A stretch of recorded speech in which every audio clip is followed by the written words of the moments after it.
What's this one about? Like, how do you deal with stress in the mortgage industry? Like, dealing with stress, inevitable stress, regardless of your position, whether you're a branch manager, or a new LO, or an experienced LO, stress is part of the job. How do you deal with it when it comes? What happens when that buyer cancels you at the last moment? What happens when your realtor stops referring you business?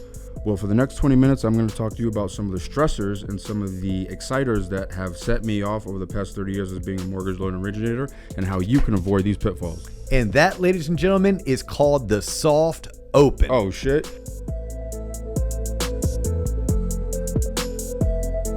Oh, we are recording. Ladies and gentlemen, boys and girls, children 18 plus. You are tuned in to the Loan Officer Podcast with me, Dustin Owen, and my main man, JC. John Coleman. Dio, what's poppin'? Black Friday savings. Oh, yeah. That was my first intro. I'm going to keep that in the episode. Oh, 100%. No, that is why we did it. Hey, happy Thanksgiving, y'all. If you are listening to this within 24 hours of JC releasing it is Black Friday. Yeah, please do your promo so I don't have to record another one. So, like, look into the camera and be like, actually, if you're listening to this now, this is Black Friday, and then we can chop it up and I'll put it on LinkedIn. So, Black Friday through Cyber Monday, we are offering $1,000 off our annual business coaching and sales training. This has been a rough ass year for many mortgage loan originators. I heard. They've been grinding. Yep. They've been enduring. Their heads down. Their blinders are on. Fools.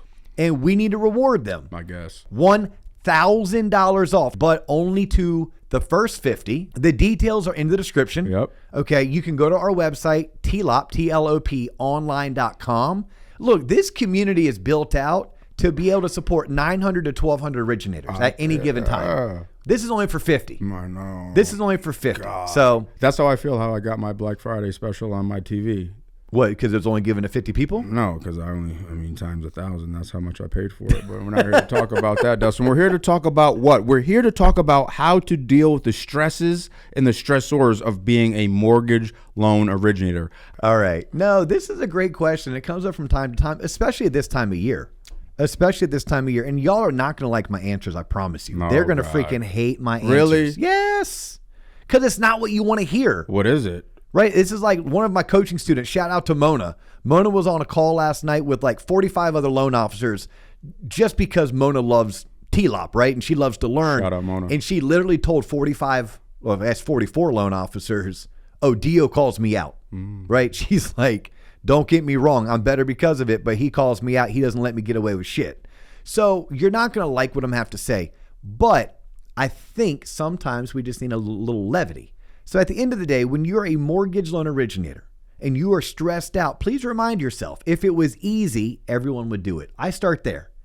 If it was easy, everyone would do it. If things didn't go sideways, I wouldn't be needed. I think if I can change my mindset, then all of a sudden I can choose the things that I allow to bother me versus I can choose the things that don't bother me. And that is a choice. It's a hard choice because there's emotions involved and there's hormones involved, but we have to first just look at it perspective. Do you know why you guys are spoiled? Because sometimes it goes so smoothly and you guys do such a great job at your job that when it does go smoothly and you do catch that paycheck, you're like, holy shit, I made that much money and like this is the amount of effort I put in. So when it goes sideways, y'all feel some type of way. Correct. I 100% agree with you on that, John. I think, and this is an oldie but a goodie. What would happen? Mindset hack. If you changed have to with get to. So that is right. Have to versus get to. You don't have to do anything. You get to do everything. Like how awesome is it that I get to call that agent and ask for that extension? You're like, what? Nobody wants to call a realtor and ask for an extension, but you get to because you got an opportunity to help someone with their home purchase. It's also understanding this. Nobody wants a mortgage. We all dream about the day that we don't have a mortgage. We want to own a home. We want a place to create memories. We want shelter. We want an investment that's going to appreciate over time and help us generate a massive amount of wealth, but nobody wants a mortgage. Okay, so I think you put that in perspective. Just focus on what you're really doing.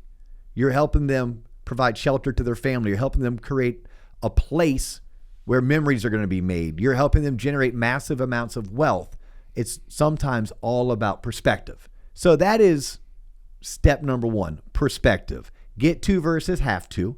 recognizing that if it was easy, everyone would do it.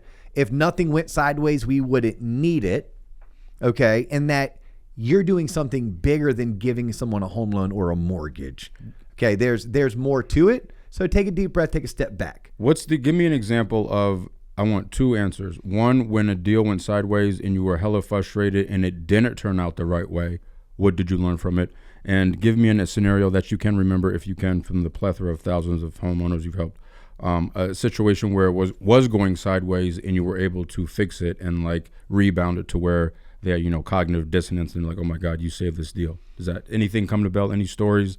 Yeah, I'll give you 3 answers to that really quick. Perfect. Like, first and foremost, y'all, I am not so far removed that I cannot remember being in my shower, shaving my head and shaving my face, wanting to punch my fist through the wall at 5:30 in the morning because the first thing I thought about was that one loan file that was going sideways. And by the way, that one loan file, the borrower spent their gift funds. That's why it wasn't going to close. I didn't even do anything about it. But I had the listing agent breathing down my neck. I had the buying agent calling me, asking me like, well, what can you do about this? I'm like, what can I do? I didn't spend the gift funds. Like, literally, what are you going to do about it? They're looking at me like it was my fault. So I feel that pain. Now, I believe we ended up closing it. I can't even remember who the agents were on the transaction, but like I still have that vivid etched in stone memory.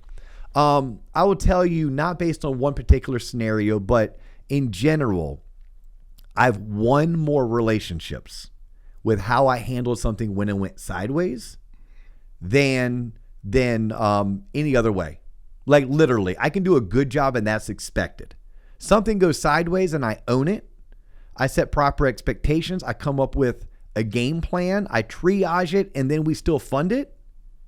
No, I ended up with I can tell you the borrower's name. I want to show you his last name, Lowell. Lowell, if I can pronounce that properly. Lowell, not only did we used to have this one mortgage company I worked for. We had this customer service guarantee. So he cashed his in. No way. He way. was so pissed about how his transaction went. Oh, okay. He wanted his $595 customer service guarantee. I closed his loan, right? He bought that property. Right. You know what I did for Lowell? 2 more purchases in the next 12 months. He came back to me twice more. No way. Twice more. Yeah, like he was pissed, excuse me, about how things went, but he wasn't so pissed that he didn't come back and use me. I know why he used me, because I got shit done, because I didn't back down, because I over communicated, because I came up with a game plan, and we had to like restructure his first loan. We had to do a lot of stuff we had to do on that particular loan file. So that's just an example of how I won when something went sideways. I think I told you I had 3 answers.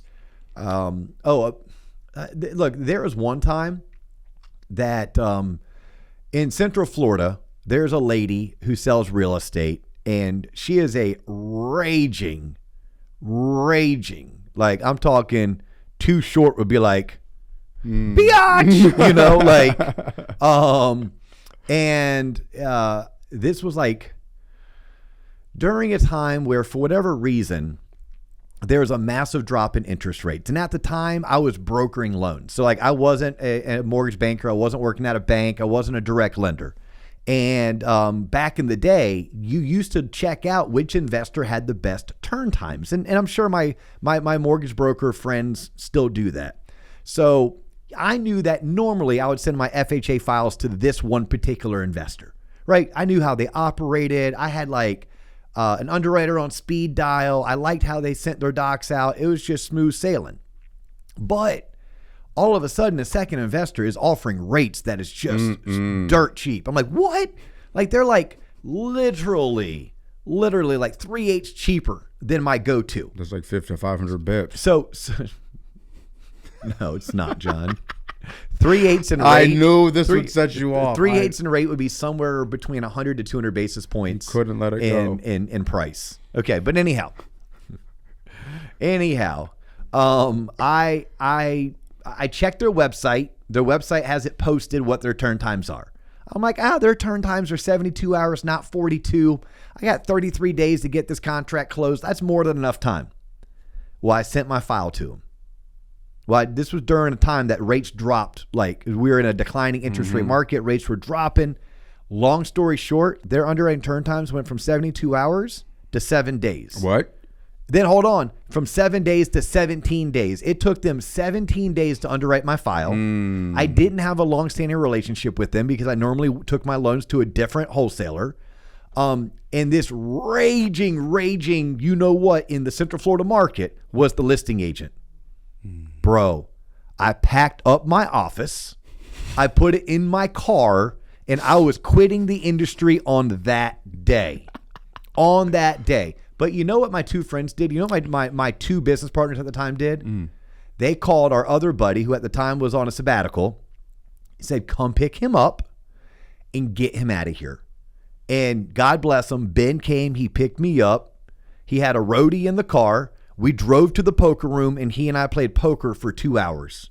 This was like on a Wednesday afternoon. Right? Wednesday. He got me out of it. Like, so what does that mean? I had a good support system. I had good people around me that looked out after me. And guess what? Life went on. I went on to make millions in the mortgage industry as an originator. I went on to close thousands more loans. That one particular scenario didn't define me. Well, that realtor, I can tell you this. The price was not right with her. She still today probably hates me and thinks terrible of of the company I worked for at the time. So it's like life moves on. Here's something that I was getting at earlier about this is what y'all don't want me to say. Yes. Right? Because this part, y'all like, dude, this is lighthearted, D.O. You're telling me things I needed to hear. High five. Thanks, homie. I'm like, yeah, imagine if you're hopping on my coaching calls 3 times a month. Piss out of the side. Imagine what that would be like when we got face to face and I could answer your questions. Yeah. Okay. This is what y'all didn't want to hear. Okay. Most of you can't handle the stress because you're physically not fit. Okay. What you're putting into your body and how you are exercising your body impacts your mental, which then impacts your emotional. I'm speaking from experience. I've been a pretty surly, negative person the past 30 days, John. And I can tell you 100% why. And there's science behind it. You can look it up. I'm not the only one who did this. I just finished my Ironman 70.3. Let's go. Hardcore, kicked ass. And what I do, I need a break. Right? Sangria's on deck. I need a break. Yeah, sangria's on deck. Junk food on deck. All day. Sleeping in on deck. All day, all night. Let's keep it going. Yes. You know, all of a sudden, I'm out of my routine. I'm staying up late. I'm sleeping in. I'm drinking too much alcohol. I'm eating like shit. And I'm tired. I'm lethargic. I'm not creative. I've lost my drive. Do I want to pick up that book and read it? Hell no. I want to flip on the TV and flip through channels. Yeah. Right? So if you truly want to flip the script on you as a professional, on being more positive, on handling the stress, it starts with creating positive daily habits. First one, get up early. Okay. What's early, Dustin? Give me a time because people, that's subjective. But between 5 and 6 a.m., 6:30 at the latest. Start your day early. Okay. If you need to exercise, get up at 4:30. Get your exercise in. I want you spending 4 to 5 hours a week exercising, preferably outdoors. Exercising can be riding your damn huffy bike or walking the neighborhood holding your wife's hand as long as you're getting your heart rate elevated. Get some fresh air. Unless you're in Alaska, shout out to Amanda. What's that? Shout out to Amanda. Well, yeah, and Eric. And Eric. And Eric. There we go. Damn, we all over the world. Yeah. Like it may be harder to get out right now because we're in November going into December. I've seen that show Zero Below in the Antarctic. No, yeah, but it's like get outside, move your body. Okay. Eat healthier foods. By healthier foods, not processed foods, not fast foods, not soda, not cookies and chips, not French fries if you're me. So like that's what people don't want to hear. But how do I handle it? When am I at my best? That's when I'm at best, especially when I can keep things in perspective like we talked about. And then small things that you may want to try to exercise is being intentional. Stop winging it. John, you and I are going to make a 2025 pact. I know. The T-Lop team is going to hear this. Fuck, I know. Even at T-Lop, you know what our 2025 is to not wing it like we have been doing for the past. Yes, we want to wing it less.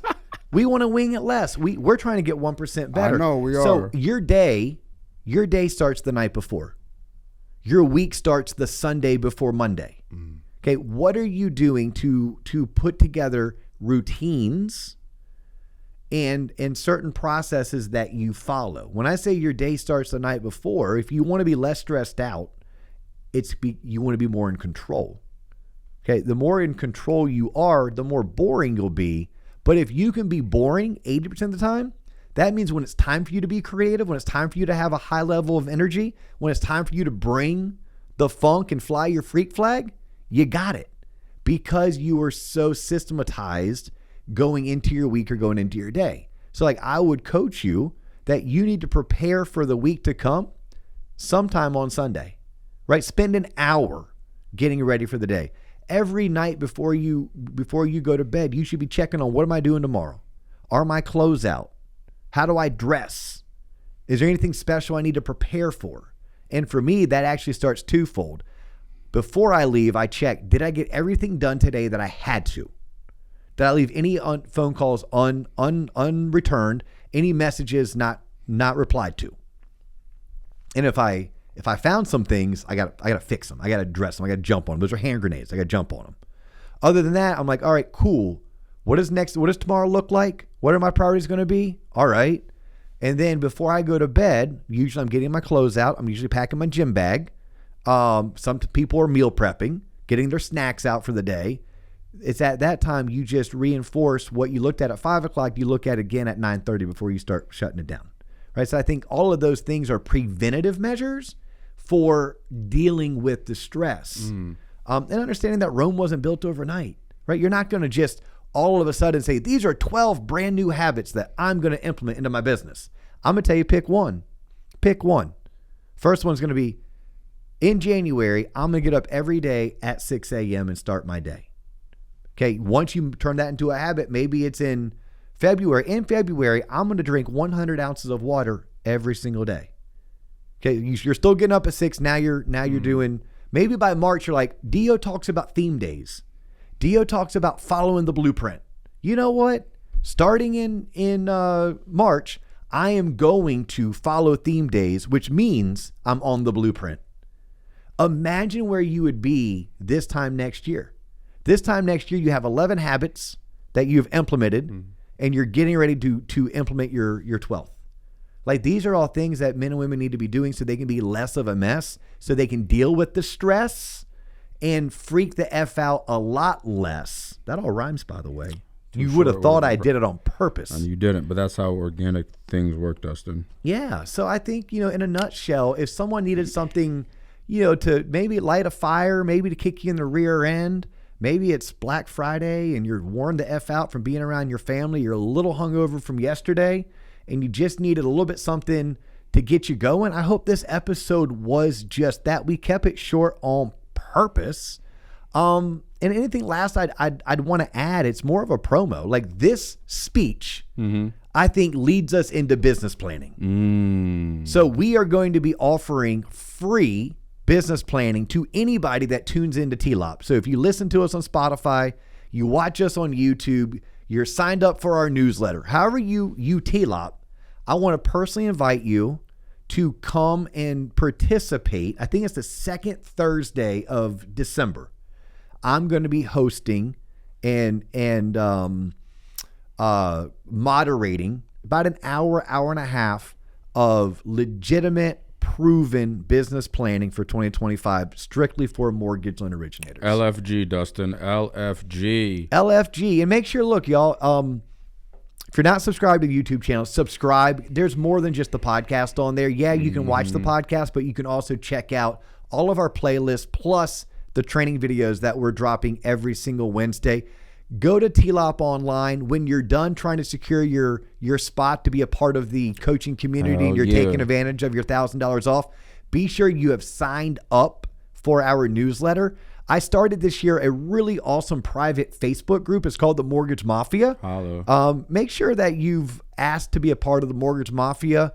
And then other than that, share us, man. Sharing is caring. We're just getting started. We feel like 2025 is going to be our pop-off year. And we're grateful to have you as a part of the TLOP community, but we look forward to having you introduce us to all of your friends and colleagues in outside of the industry. Yeah, everything he said, I emphatically agree with. Perfect. Well, he's John Coleman. I'm Dustin Owen. That's all the time we have for you today. Make sure you are following us on Instagram at the Loan Officer Podcast. Make sure you're connected with me on LinkedIn. First name Dustin, last name Owen. And we look forward to catching you on the next episode.